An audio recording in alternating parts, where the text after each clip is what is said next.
நான் கடந்த ஒரு 10 ஆண்டுக்கு முன்னாடி என்னோடய அப்பா தவறிடுறாரு. இது அப்பா வந்து முன்னாடியே வந்து கோழி புறாலாம் பண்ணிகிட்டு இருந்தார். அப்பாவோட ஹாபி அது.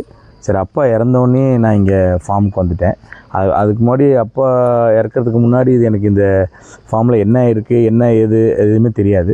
சரி, அப்பாவுக்கு ஏதாவது ஒரு கிஃப்ட் கொடுக்கணும்னு நினச்சி ஒவ்வொன்றா ஆரம்பித்தோம்.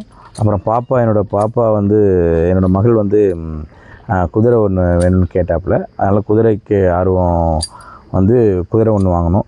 அப்படியே வாங்க கிட்டத்தட்ட நான் ஒரு 7-8 குதிரை வாங்கியாச்சு. இந்த குதிரை பேர் காளா. இதுதான் நம்ம ஃபார்மோட ஸ்டாரு, ஹீரோ. தமிழ்நாடு முழுக்க அந்த ஷோவில் எல்லாமே வின்னரு. அப்புறம் மகாராஷ்டிரா, நார்த் சைடு, பெங்களூரு எல்லாத்துலேயும் ஷோலையுமே வின்னரு. இதை தான் இன்றைக்கி அந்தியூர் இந்த லாஸ்ட் டைம் இப்போ போன வாரம் நடந்த அந்தியூர் ஷோலையும் வின்னரு ப்ரைஸ் வாங்கியிருக்காரு. நம்மகிட்ட இருக்க மொத்தமே 5 குதிரை இருக்குது. 2 ஃபீமேலு 3 மேலு, எல்லாமே ஷோ வின்னர்ஸ் தான். இதுதான் காளா. ஆக்சுவலாக மகாராஷ்டிராவில் ப்ரைஸ் வின்னர் ஃபஸ்ட் ப்ரைஸ் அடித்தோடனே எங்களுக்கு ஆஃபர் கொடுத்தாங்க. லைன்ஸ் குரூப்லேருந்து ஒரு 60 சம்திங்க்கு ஆஃபர் கொடுத்தாங்க. ப்ரோக்கர்ஸ் வந்து பேசினாங்க அவங்க சைட்லேருந்து.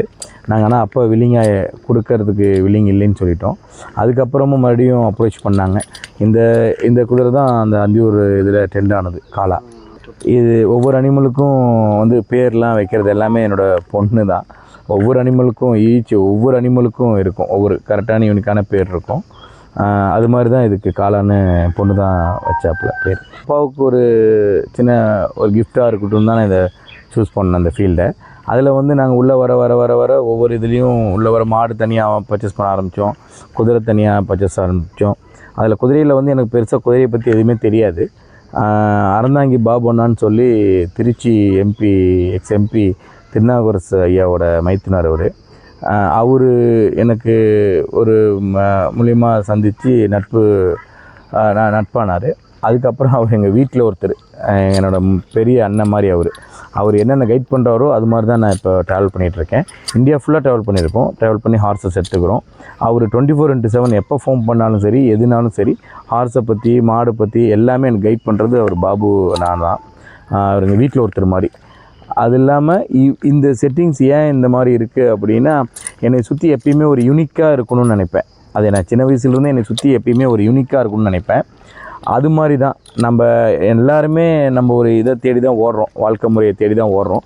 அப்போ வந்து நம்ம வாழ்க்கை முறை வந்து நம்ம நினைக்கிற வாழ்க்கை முறையில் நம்ம அமைச்சிக்கிறது தானே. அதில் நம்மளை சுற்றி ஒரு யூனிக்கான ஒரு வாழ்க்கை முறை இருக்குது, நல்ல ஒரு வாழ்க்கை முறை இருக்குதுன்னு நினைக்கிறப்போ ஒரு கர்வம் வரும். அந்த கர்வம் அழகானதாக இருக்குது. நம்ம நினைக்கிற வாழ்க்கையை வாழ்கிறோம் அப்படிங்கிற ஒரு கர்வத்தோடையே வாழ்கிறோம். செய்திகளை உடனுக்குடனும் துல்லியமாகவும் தெரிந்து கொள்ள சப்ஸ்கிரைப் பண்ணுங்கள்.